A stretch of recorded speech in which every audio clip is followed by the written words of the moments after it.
Assalomu alaykum. Davom etamiz. Navbatdagi adresga olib kelgan mebellarimizni ham tamomlab, egalariga topshirib ham oldik. Shkaf olib kelganmiz, salkam razmeriga desak ham bo'ladi. 3 ga 220 balandligida, yonbosh qism 55 sm qilib yasab berdik. Endi mebel haqida ma'lumot beradigan bo'lsak, mebelimiz fasad qismi indifdan, korpus qismi laminatdan yasalgan.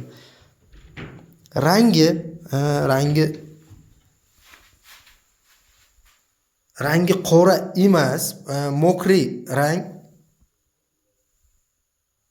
Xo'sh, ichki holatiga o'tadigan bo'lsak, ichki holati qanaqa bo'lishidan qat'iy nazar klient xohishi.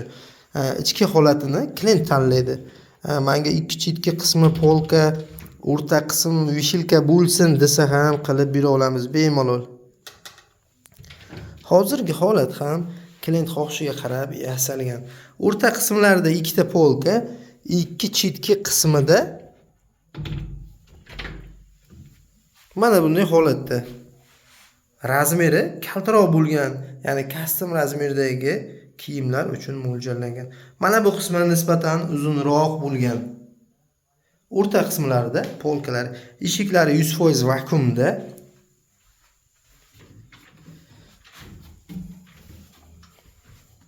Oynalariga e'tibor beradigan bo'lsak, oynani chetki qismi farsit, ya'ni charxlangan.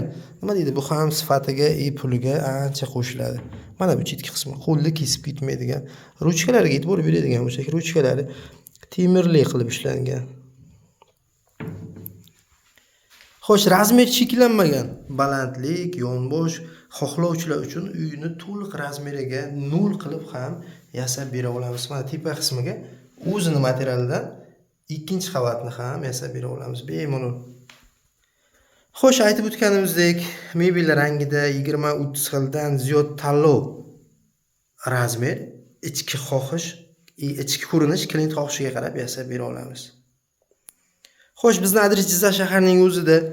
Biz bilan bog'lanish uchun pastda nomer qoldiramiz. Bemalol aloqaga chiqishingiz mumkin.